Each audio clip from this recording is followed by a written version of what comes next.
This video is sponsored by CuriosityStream. Get access to my streaming video service, Nebula, when you sign up for CuriosityStream using the link in the description.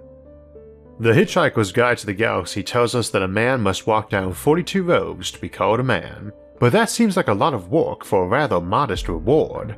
The National Space Society tells us there are only 31 milestones to hit to become an interplanetary species.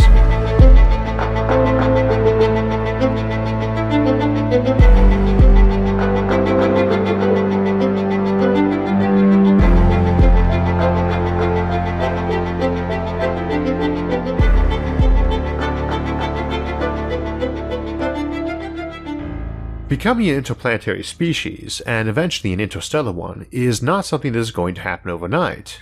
Indeed, even discussing it isn't going to take just one episode, so we'll be doing more than one, starting today with our opening moves.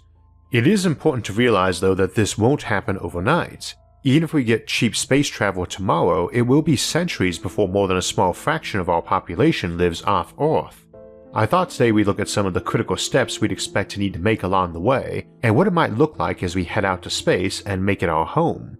We'll be borrowing a fair amount from the National Space Society's Roadmap to the Stars, the most recent edition of which I've linked in the episode description. The roadmap has 31 milestones and is a concise but detailed and easy to understand look at the topic I'd encourage you to explore. Today we'll be looking at the first 12 milestones. We'll also be referencing many of our prior episodes, particularly the Upward Bound series and Outward Bound series, which have tended to focus on specific topics like devices for getting into orbit or how we colonize a specific planet. You can see those episodes for specifics, and I'll mention them and put them up on the screen as we go. As something of a side note, as usual I'm writing this episode sometime before it will air, and in this case at the end of May when I was originally going to be down in Dallas at the International Space Development Conference, giving a talk and accepting an award from the NSS, which had to be postponed for the virus, and at the same time we had a rather historic launch from SpaceX, the first private launch of humans into orbit, so it seemed a doubly appropriate time to be looking at this topic. If anything could be said to have dogged space exploration and settlement in recent decades, it is the seeming halt to it and the absence of private companies in it. We had the space race and the Apollo missions in the 60s and early 70s, landing folks on the moon 6 times, then 50 years of no one repeating that. There are a lot of folks who think it never happened, and in some ways, it's hard to mock them for that because the most obvious rebuttal is, if this was so easy we could do it 6 times 50 years ago, why haven't we done it since? And why hasn't anyone else? The rebuttal to that is basically that now any further manned missions to the moon wouldn't be worth the cost and risk, which for a lot of folks amounts to saying so it is basically a big worthless rock. For that not to be true, we need to be able to go back to the moon in a big and permanent and profitable way, and that requires a lot of groundwork which we'll examine today. Same, the space shuttle era came to an end and was often seen as far more expensive than it was originally expected to be or was worth. And even though the International Space Station has been running for a couple decades now, we have no hard plans for upgrade or replacement, and no countries frantically waving their hands asking to donate more money to it. Many like the idea of humanity somehow doing away with money like on Star Trek and just exploring space for the advancement of science and the betterment of our species, but on the Earth, in the here and now, a good way to jumpstart our ascent into space is to make space profitable, so private companies are charging ahead trying to get involved. Eventually, hopefully, space will be the domain of not just big corporations, but even small businesses and mom-and-pop operations. You're not an interplanetary species until most of your people and business is off-world, and that's why SpaceX tends to be so popular with a lot of us, because not only have they pushed orbital launch costs down quite a lot, the NSS's roadmap's Milestone 1, but also made a big step toward their Milestone 4, establishing in-space commerce by private companies. Milestones 1 to 4 might be considered our baby steps, those are respectively lowering launch costs, having continuous occupancy of low Earth orbit, getting space tourism going, and establishing in-space private commerce. Those are continuous goals though, your first step, but also something you keep pushing at and expanding. That first milestone, cheaper launches, is clearly needed, but there are many ways to address it, and we looked at some of the more grandiose options in our Upward Bound series, Everything from reusable rockets to space elevators, skyhooks, mass drivers, orbital rings, launch loops, and more. Some, like reusable rockets, are approaches we're already using and improving, while others, like the space elevator, rely on our someday developing mass production of a material able to handle the huge material stresses a space elevator needs. But space elevators could work today with available materials in places with weaker gravity like the moon or smallest planets.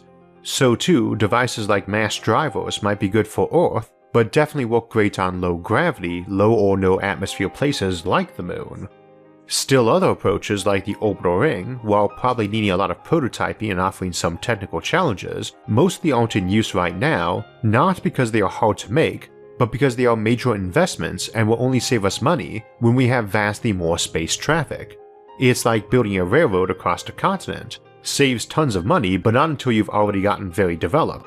Prior to that, it makes more sense to use something smaller and self-contained. It's your freight train to orbit, not your wagon, and it's something we'd not expect to see until we had that major demand. Such things are not our focus for today as we look at early space development. These earlier milestones are mostly focused on the technical challenge of getting into space and the basic appeal to people and businesses to be up there, but they all are focused on low Earth orbit, a space just a few hundred kilometers overhead, not the few 100,000 to the moon or a few 100 million to the asteroid belt or most other planets, let alone the many trillions of kilometers to even the nearest stars. One could argue these aren't even in space, that the various low Earth satellites and stations are just orbiting in our uppermost atmosphere, where the air thins out just enough not to drag the satellites down after a few hundred orbits. We would put almost all those low Earth objects even lower if we could, and I would not be surprised if we eventually did. Many of the scenarios for much cheaper orbital launch might permit spacecraft that didn't need to be refueled to maintain orbit by taking in air to use as propellant and using sunlight as a power supply for shooting that propellant back out. Fundamentally, low orbit is not about getting into space, it's just getting out of Earth's atmosphere and the air drag cost of staying in it. Getting stations higher up is another milestone, but we use low orbit as a testing ground because there are some things we need to test out. How well people do in low gravity is one of them. We honestly have no idea what the health effects of low gravity are because only 12 men have ever experienced it, and that only for a few days on the moon. It might be that humans can live perfectly well in the moon's gravity, and if not, there may be Mars. Until we check that, we don't know, and the answer will matter a lot to our future in space. If the answer is no, that we can't live healthy for long times on places with low gravity, then we'll probably never terraform those places, and never settle them beyond short-term workers and outposts, with everything else being done from orbit of a given body in rotating space habitats, and indeed probably a lot of the work being done by remote-controlled robots. Alternatively, we might be able to genetically or cybernetically alter people to live in those conditions anyway, though we might have to broaden the meaning of species to discuss humanity's future as an interplanetary species at that point. So one of our big things to test out in low orbit is low gravity, by creating rotating space stations with equivalent gravity to the moon or Mars. The other thing to be worked out is sustainability. It is expensive to bring food and air and water in, so we need to make it and recycle it and not lose much in the process. If the launch costs were cheap enough, we could constantly resupply our off-world bases. On the other hand, if launch costs remain high, very good automation lets us circumvent that issue by launching just a handful of small robots to the moon to exploit it for resources. They build more of themselves and other manufacturing assets, either entirely automated or remote controlled from Earth. And we only bring up people, as many as we can, but if it got prohibitive, we could always grow our presence in space, the alternate way of colonizing, by having kids as opposed to mass immigration. That's likely to be the approach we'd have to take with interstellar travel regardless of whether we get cheap interplanetary travel or orbital launch. One of the more attractive looking options for getting private investment far from Earth is asteroid mining for precious metals. That often tends to conjure a Wild West image of prospectors on jury-rigged spaceships wandering lonely through rocks in the belt, avoiding pirates, claim jumpers, and taxmen. Right now, we've no clear system for permitting anyone, if they found a bunch of gold on some asteroid, to actually mine it and sell it back here. Right now, nobody has a way to stake a claim on a crater on the moon or Mars and build a domed farm or mining and refining operation there. Without those, without some way of ensuring they can keep what they invest and make, nobody is going to want to develop in space. But that raises the question of who is offering those assurances and guarantees. Who rules space? Two of the more obvious options are a united Earth government, like the UN or something more sovereign, or no Earth rule at all, individual governments at this or that ward with its own sovereign government. It tends to strike me as more likely that we probably only see new sovereign states appearing in space in three cases. First, that they've grown in number so much they rivaled terrestrial nations. Second, that they were so far away that being part of an Earth-based nation simply wasn't practical, like interstellar colonies or anything out in the Oort cloud, where even routine communications would take months or years.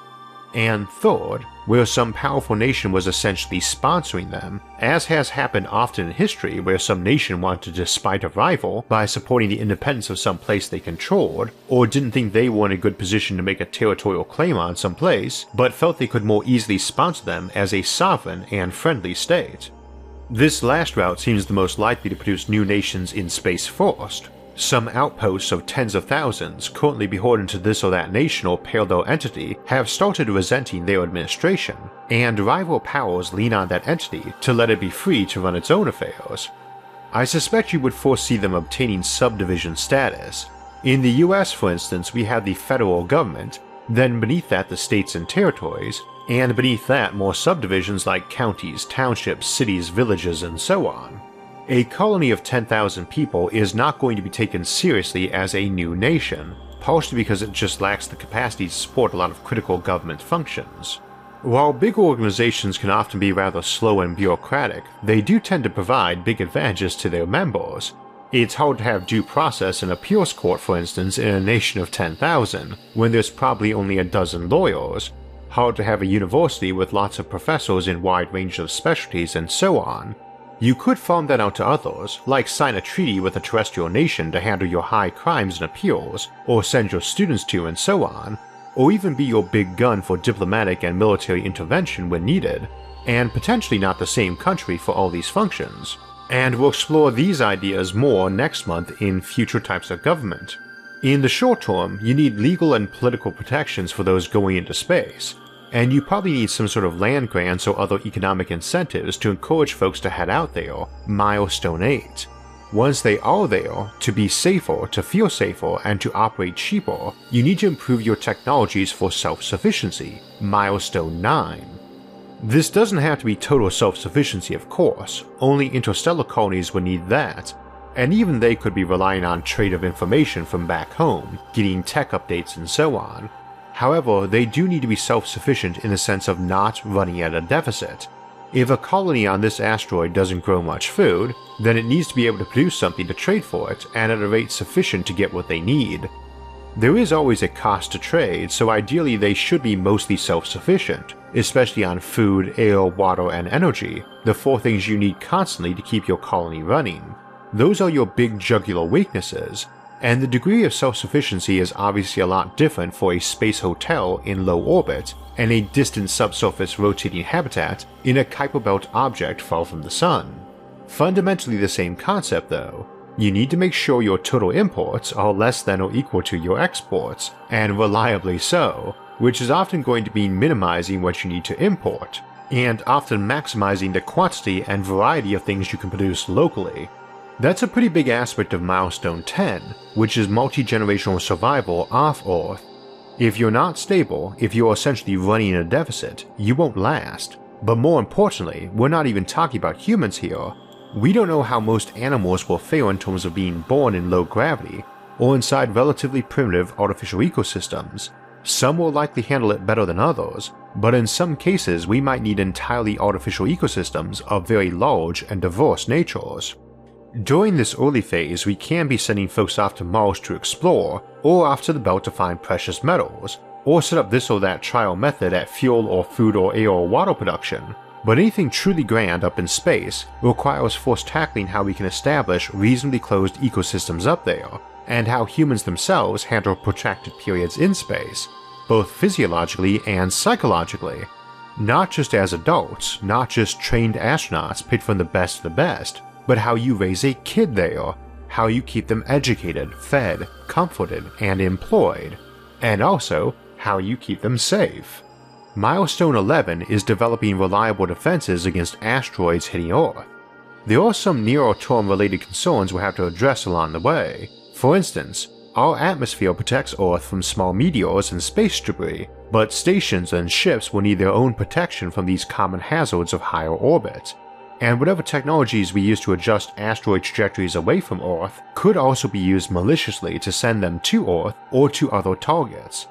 With unpredictable humans as part of the landscape, space will need to be watched for hazards more closely. As we start in-space fabrication of larger structures, Milestone 12, this is a greater concern. More things to be hit, more things to shoot out debris to hit other things, more things potentially losing parts or trash in construction, maintenance, or operation, more places for rogue or malicious elements to hide out or exploit. But if we can conquer all of these issues, make it to these milestones, we still will be long short of becoming an interplanetary species, but the egg that is Earth will finally have hatched, and we can look onward to the Moon and other planets and seeing a decent fraction of the human population begin moving into space, our mid-game, and we'll explore that more in the next episode. So what does a civilization at this point look like? At this stage, we're probably not at the point where anyone can fly to space as easily as flying to another continent, or even necessarily to the point where it's parallel to first-class accommodations on a luxury ocean cruise ship, but there would be folks working in space, and folks traveling there who were not either ultra-rich or government-funded astronauts. We would be expecting thousands of people to be going to space every year, possibly every week, and many for recreation or for jobs that had nothing directly to do with science. We would be seeing some legal framework being placed for nations, companies, and individuals to stake claims to territory off Earth or other limited resources like a band of orbital space around Earth they leased. And we would be seeing more and more of those daily needs of those in space, like air, water, and food, not to mention gravity, being supplied on-site by recycling and limiting waste, with an eye toward local sustainability and self-sufficiency. We would be seeing the groundwork in place for detection and protection from asteroids, meteors, and artificial space debris getting set up along with the personnel and government apparatus for tending to that. We would be seeing the beginnings of orbital industry, production, and fabrication to build what we need for space, in space. That's the future we're reaching for in part 1 of our journey to becoming an interplanetary species, and it's a place we could reach within a couple generations of now, and which I believe most of us will live to see, the beginning of a bright and bold future out in space.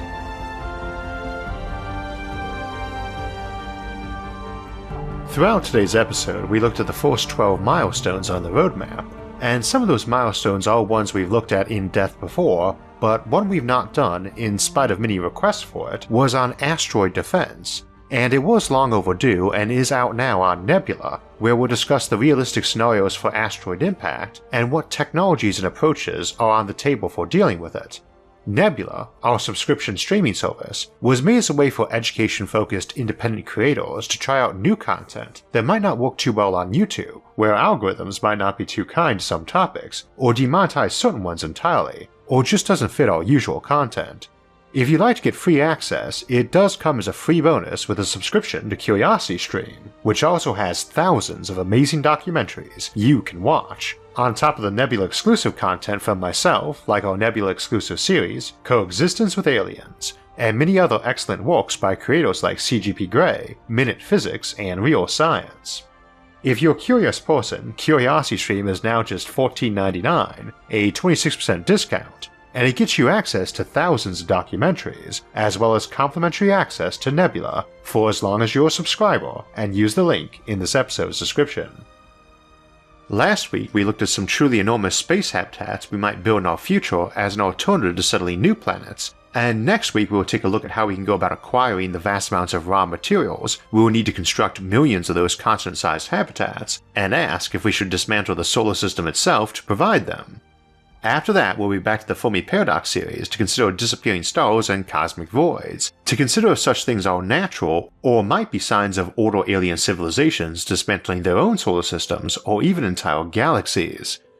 If you want to notice when those and other episodes come out, make sure to subscribe to the channel. And if you'd like to help support future episodes, you can donate to us on Patreon or our website, isaacarthur.net, which are linked in the episode description below, along with all of our various social media forums, where you can get updates and chat with others about the concepts in the episodes and many other futuristic ideas.